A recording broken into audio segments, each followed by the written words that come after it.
tes vives eaux inondent mon âme, que ton Saint-Esprit vienne et prenne le contrôle. Chaque situation qui trouble mes pensées, mes soucis, mes fardeaux à tes pieds, je dépose Jésus, Jésus, Jésus, Jésus.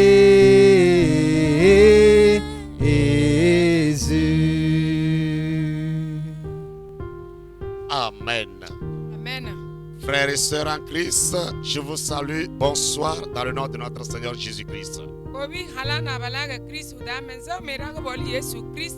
J'espère que l'Éternel a été avec chacun de vous au cours de la journée. Que son nom soit exalté ce soir. Amen. Nous sommes encore là pour étudier la parole de Dieu. Notre Dieu va encore nous parler ce soir.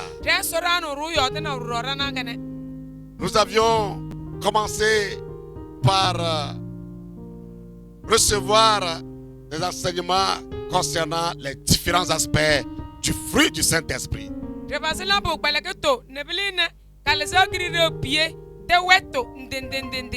Nous avions parlé de l'amour, qui est le fruit même du Saint-Esprit, et ses différents aspects, donc la joie, la paix, la patience. Et aujourd'hui, nous allons continuer avec la patience. Amen. Nous allons prier le Seigneur. Grand Dieu, ce soir, nous te levons en dignité. Merci pour ta protection et ta bénédiction. Merci pour ton amour infini à notre faveur. Merci pour tes bienfaits. Ce soir, nous sommes là pour écouter ta parole. Que le vrai enseignant vienne nous parler de toi. Ouvre notre entendement, Père. Et que notre esprit soit bien disposé pour recevoir cette parole et la mettre en application. Merci. Au nom de Jésus, nous t'avons prié. Amen. Bien, l'autre fois nous parlions de la patience. Et nous disions que il y a un adage qui dit la patience est un chemin d'or. La patience est une persévérance dans l'épreuve et dans la tribulation.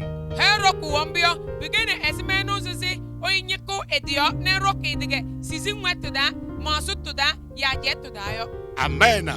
Il y a l'épreuve qui arrive, la tribulation qui arrive, et la patience est une persévérance dans ces éléments.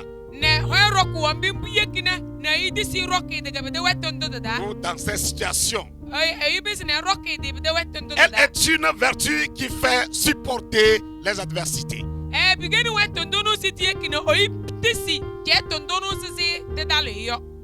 Les douleurs, les injures, les incommodités.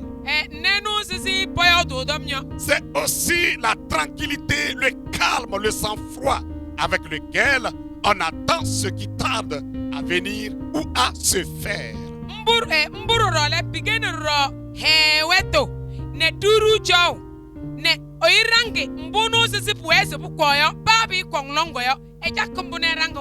Alors, être patient, c'est faire preuve de sympathie. sympathie.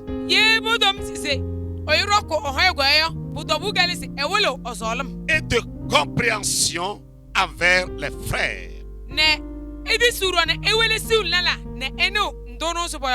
Alors, nous devons toujours nous montrer patients envers nos frères et sœurs. Malgré leurs faiblesses, malgré leurs péchés, nous sommes appelés à être patients envers eux, afin de pouvoir les sauver ou afin de pouvoir les aider à s'en sortir de leurs faiblesses. Dans Éphésiens chapitre 4, verset 2, il est écrit: en toute humilité et douceur, avec patience, vous supportant les uns les autres, avec charité. Amen.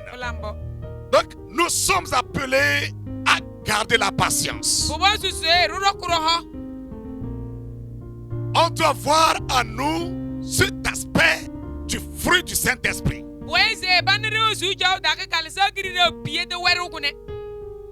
Et il faut que la patience puisse être tellement en nous afin que nous puissions réussir dans tout ce que nous pourrions entreprendre sur cette terre.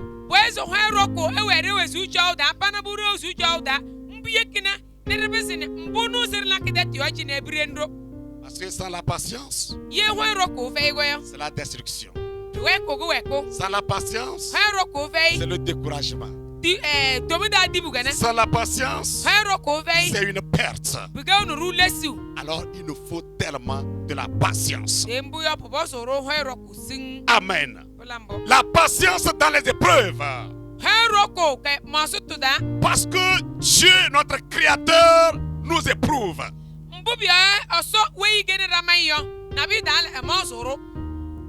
Avec ses promesses qu'il a déjà, ou bien qu'il nous a déjà promis, il faut qu'il nous teste afin de pouvoir voir si nous sommes patients pour pouvoir les récupérer ou les obtenir.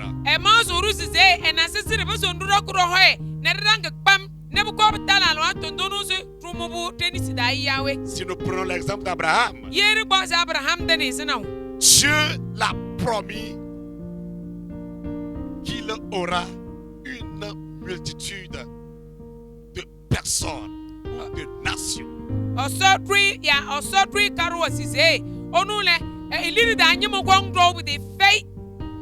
Une grande nation sortira de lui. Il aura un fils. Et à travers ce fils, sortira une nation pour l'Éternel. La promesse lui a été donnée. Alors, il faut qu'il puisse être patient. Et afin que la réalisation de la promesse, ou bien l'accomplissement de la promesse ne soit arrivé.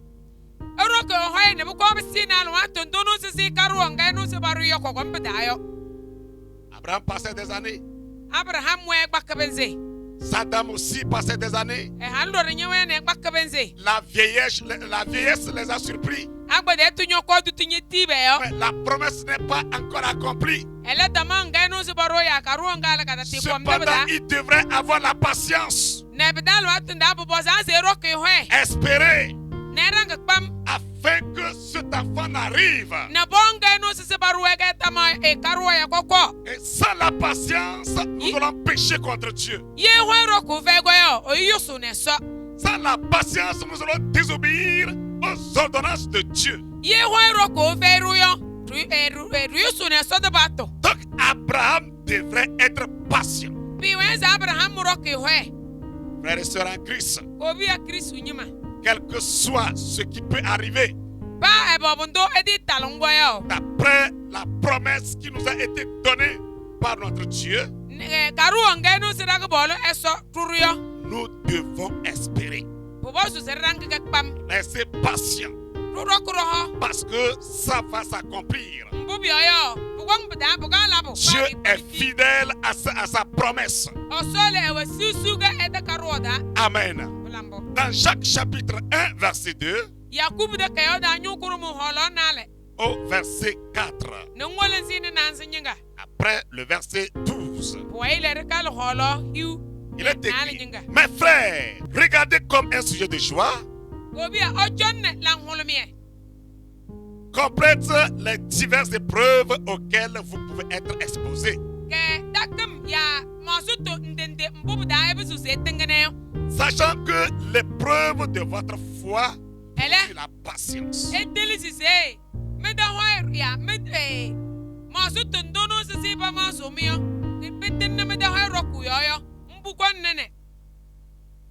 Produit la patience. Mais il faut que la patience accomplisse parfaitement son œuvre.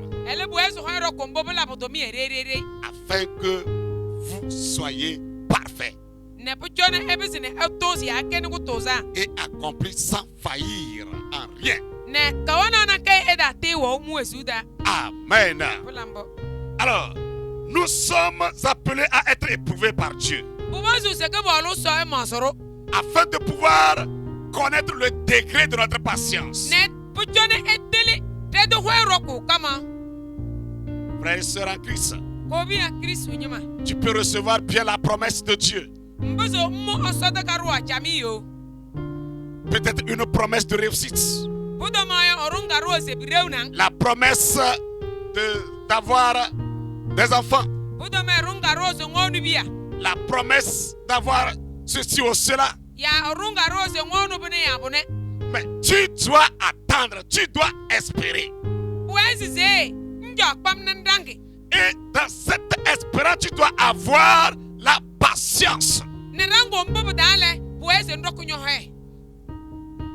Donc tu vas penser que sûrement d'ici demain, la promesse va s'accomplir. Mais pour Dieu, ce n'est pas le cas. Tu peux faire 1 an, 2 ans, 3 ans, 5 ans. Ça n'arrive pas. Il faut user de patience. Il faut te patienter.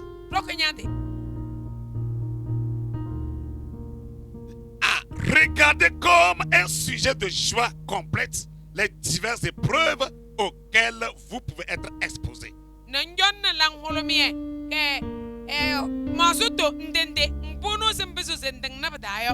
Sachant que les mêmes épreuves, ou bien ces épreuves de notre foi produisent la patience.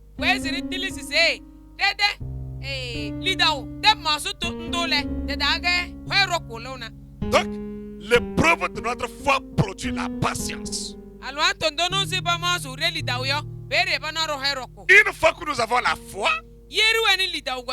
dans ces épreuves, nous avons la foi que les promesses vont s'accomplir. Dieu va intervenir. Alors, la patience est là. On espère avec patience. Et il faut que la patience accomplisse parfaitement son œuvre.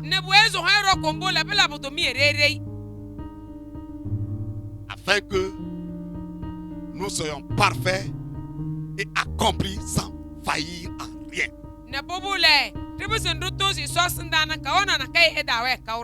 Donc si la patience a accompli son œuvre à nous, nous ne pourrions plus faillir. Nous n'allons plus désobéir. Nous n'allons plus être désespérés, être découragés. Nous n'allons plus pécher. Parce que la patience a fait son œuvre, son travail à nous. Amen. Si tu n'es pas patient dans un petit problème, tu vas faire demi-tour. Tu vas abandonner le Seigneur. Tu vas chercher à te donner ou à te remettre au diable au lieu de rester avec patience au pied de l'Éternel, espérant l'accomplissement de sa promesse.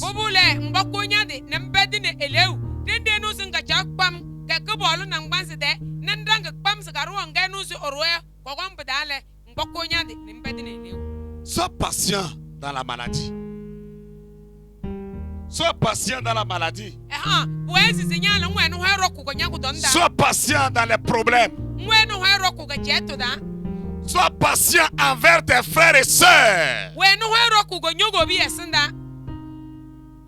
Quelqu'un peut t'insulter. Mais il faut être patient pour ne pas riposter. Quelqu'un peut te gifler. Il faut être patient pour ne point rembourser le coup. Quelqu'un peut te piétiner. Il faut être patient. Frère, je sais, madame avec qui tu es à la maison, elle peut te piétiner. Mais aie la patience.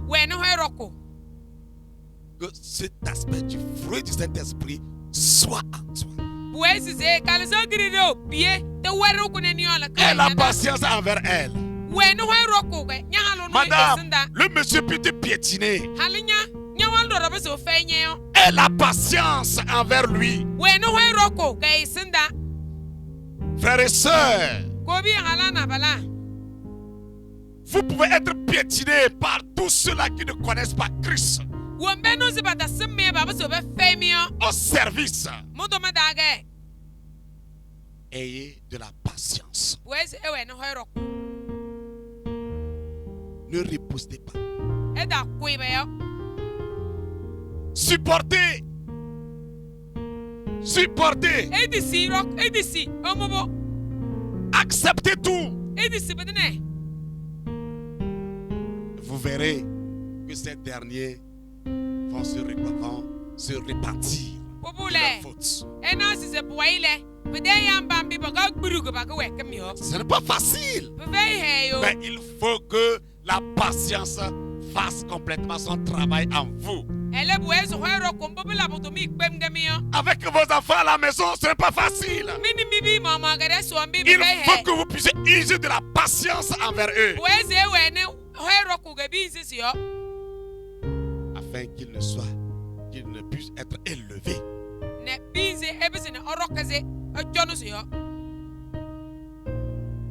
Le verset 12 dit: heureux l'homme qui supporte patiemment la tentation, car après avoir été éprouvé, il recevra la couronne de vie que le Seigneur a promis à ceux qui l'aiment. Heureux l'homme qui supporte patiemment la tentation. Tu peux être tenté. Tu peux être éprouvé. Tu dois supporter patiemment.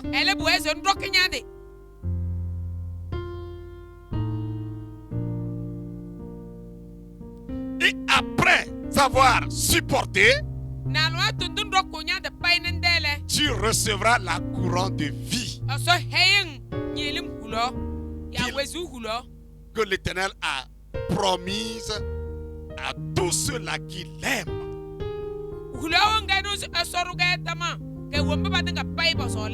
Donc sans la patience, tu ne pourras pas obtenir cette couronne.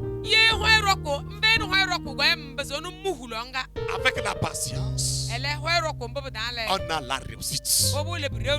avec la patience, on surmonte tout. Tout obstacle.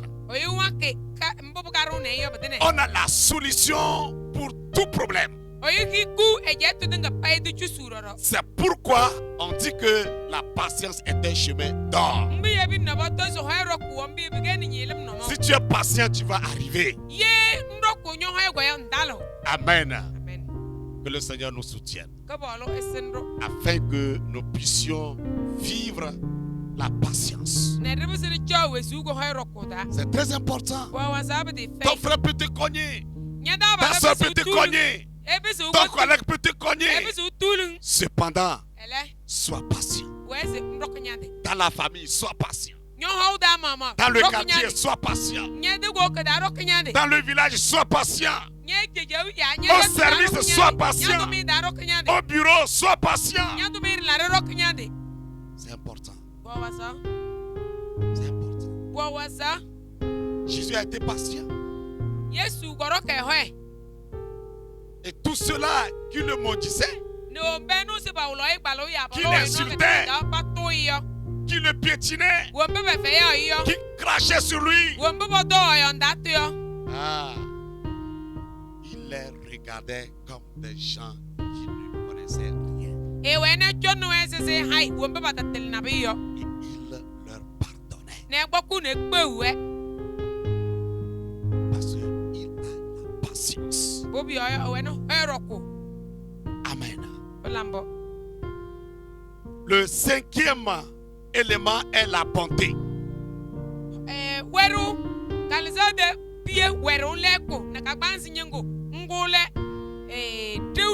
La bonté. Être bon, c'est être compatissant. Être bon, c'est de savoir pardonner. Celui qui pardonne est un homme bon. Celui qui pardonne a cet élément en lui. Cet élément du fruit du Saint-Esprit. Jésus était avec ses disciples. Et il leur parlait concernant le pardon. Dans Matthieu 18, verset 21 au verset 22.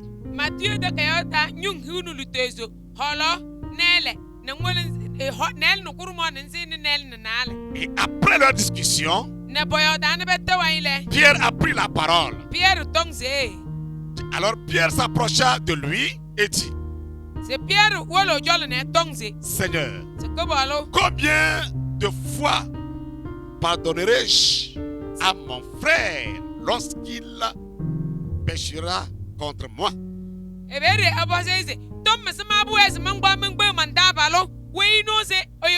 Sera-ce jusqu'à cette fois? Jésus lui dit: je ne te dis pas jusqu'à cette fois, mais jusqu'à 70 fois, 7 fois.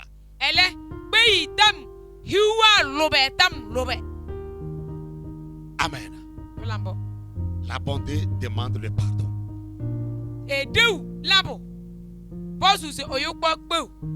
Un homme bon, c'est un homme qui pardonne. Jésus étant bon, il a pardonné tous ceux-là qui l'offensaient. Et si nous sommes bons, nous avons cet élément du fruit du Saint-Esprit en nous, nous devons pardonner nos frères, nos sœurs qui nous offensent.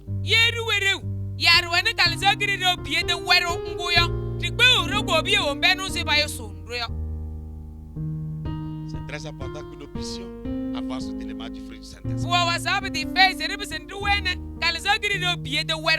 Dans Zacharie chapitre 7 verset 9, ainsi parlait l'Éternel des armées. Prenez véritablement la justice, ou bien rendez véritablement la justice. Et ayez l'un pour l'autre de bonté. Ayez l'un pour l'autre de la bonté.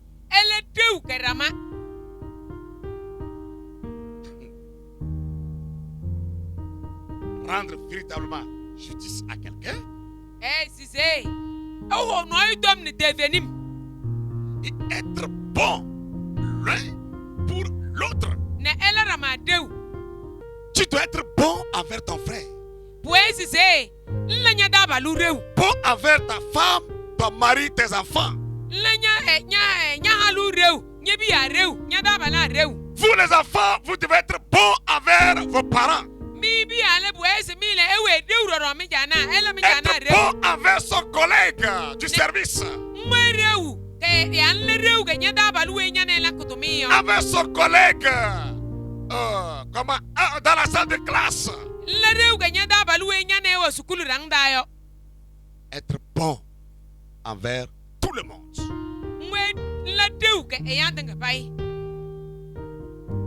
On peut te piétiner à cause de ta bonté. Ne réagis pas. Tu pardonnes. Comme Jésus l'a fait.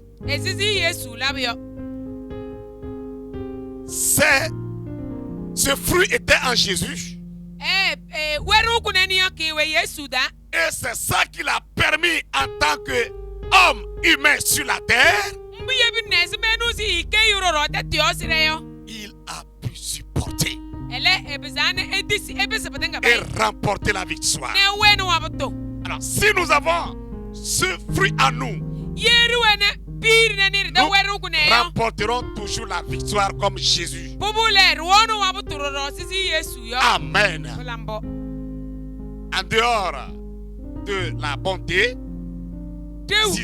sixième élément, la bienveillance. La bienveillance. La bienveillance recherche les occasions de faire le bien envers tous les hommes.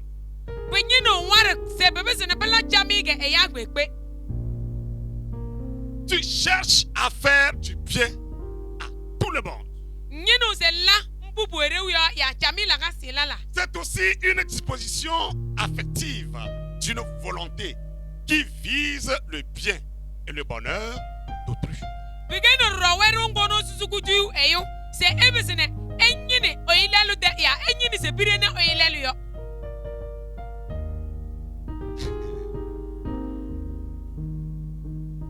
Alors, dans cette même idée, il y a une personnalité sous le nom Catherine Degen. Il résume la bienveillance en ce qui suit. La bienveillance consiste à porter sur autrui un regard aimant.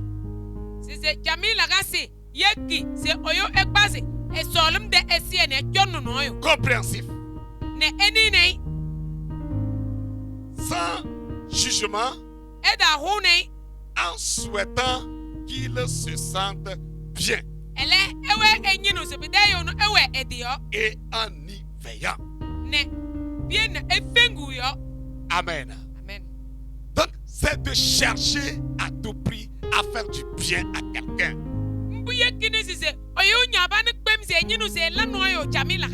C'est de chercher la réussite de quelqu'un. Chercher le bonheur de quelqu'un.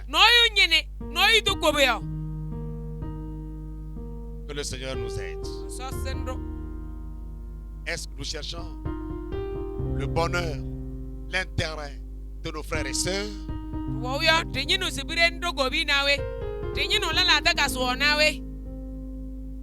Est-ce que nous cherchons la réussite de nos frères et sœurs? Est-ce que la bienveillance est en nous?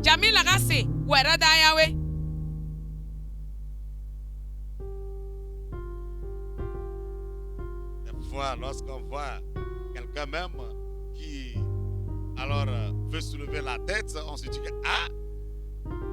Il veut me dépasser et on met tous les bâtons dans les roues pour qu'il échoue.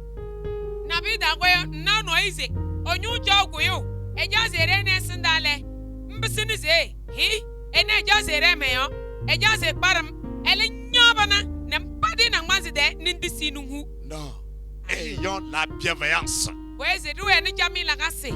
Que la bienveillance soit notre vie. Jami lagasi were ozuda. Amen. Belambo.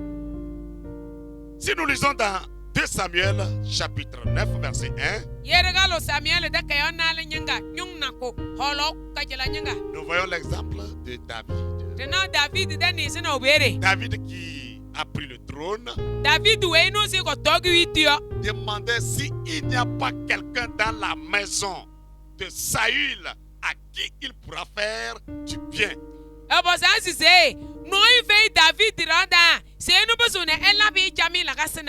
Il veut faire du bien à quelqu'un dans la maison de la famille de David, de Saül.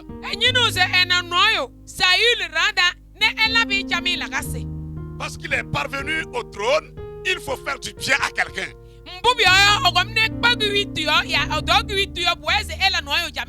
Parce que ce dernier l'avait fait aussi du bien. Le fils de Saül, Jonathan, lui avait fait du bien. Alors maintenant, il veut voir s'il y a un reste dans cette famille. Lui, il va encore faire du bien à ce dernier.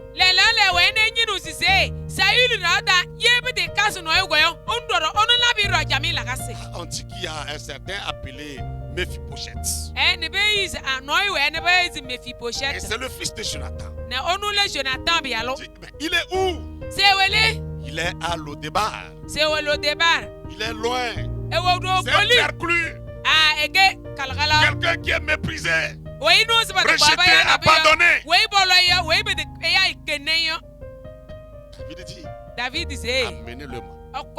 Je vais lui faire du bien. Il a fouillé, aller découvrir cet homme, cet indigent, cet homme perclus qui ne peut rien faire, qui est considéré même comme un chien. David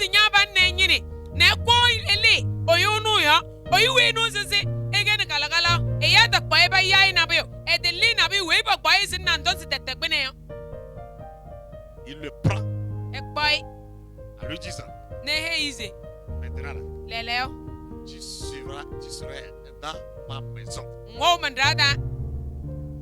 Maintenant, tu vas manger à la table avec moi.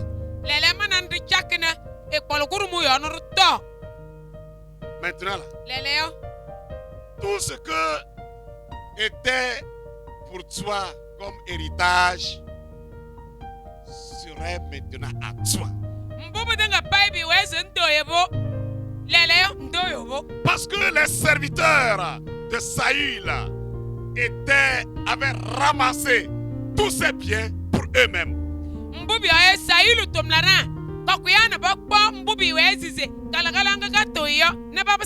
Siba qui était là dans la maison a tout ramassé, s'est approprié de tout avec ses enfants et ses serviteurs.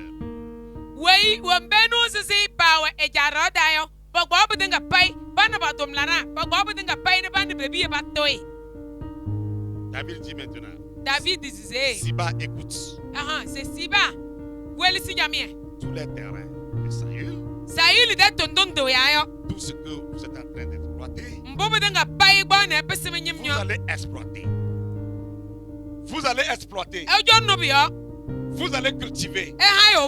Vous allez récolter.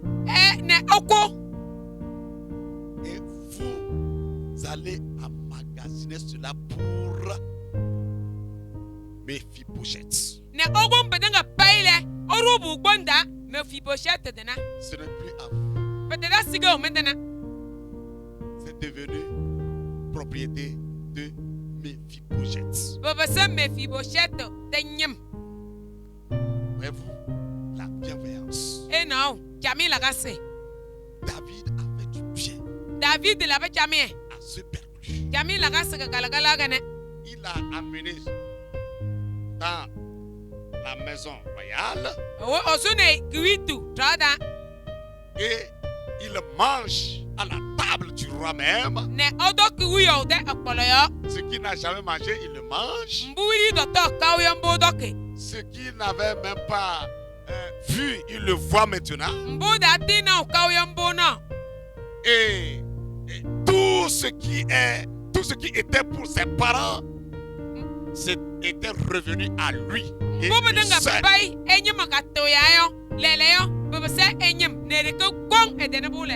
À cause de la bienveillance de David.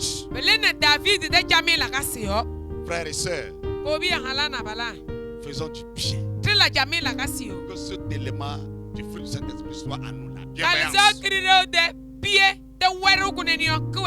Amen. Nous allons prier le Seigneur qui nous aide à avoir ces éléments du fruit du Saint-Esprit. Nous avons parlé aujourd'hui de la patience, de la bonté, la bienveillance. Que le Seigneur nous fasse grâce. Que nous puissions produire ce fruit en nous. Qu'on puisse voir ces différents aspects du fruit du Saint-Esprit en nous. Frère, es-tu bon? Es-tu patient? Pratiques-tu de la bienveillance?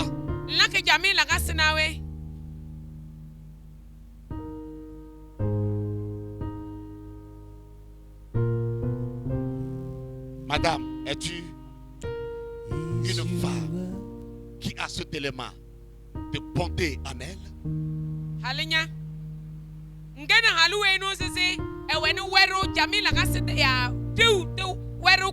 De bienveillance en elle, de patience en elle. Oh. As-tu déjà ces éléments en toi? Jeune homme, as-tu déjà ces éléments en toi? Que Dieu nous fasse grâce. Notre Père et notre Dieu, ce soir, nous te louons, t'exaltons pour ta parole. Nous demandons que tu nous aides afin que nous puissions avoir en nous ces différents aspects du fruit du Saint-Esprit. Père, que nous puissions produire la patience, la bonté, la bienveillance. Aide-nous, Seigneur, à les vivre. Aide-nous, Seigneur, à les mettre en application. Aide-nous, Seigneur,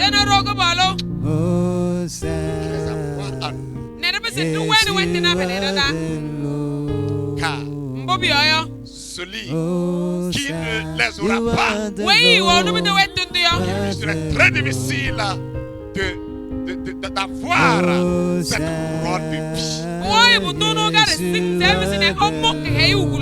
De grâce, aide-nous. Aide-nous. Dans le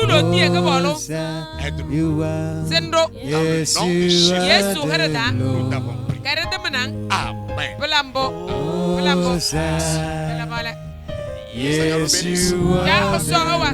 Le Seigneur nous fortifie. Mercredi prochain, nous allons continuer avec les 3 autres qui restent. Amen. Yes, you are the Lord.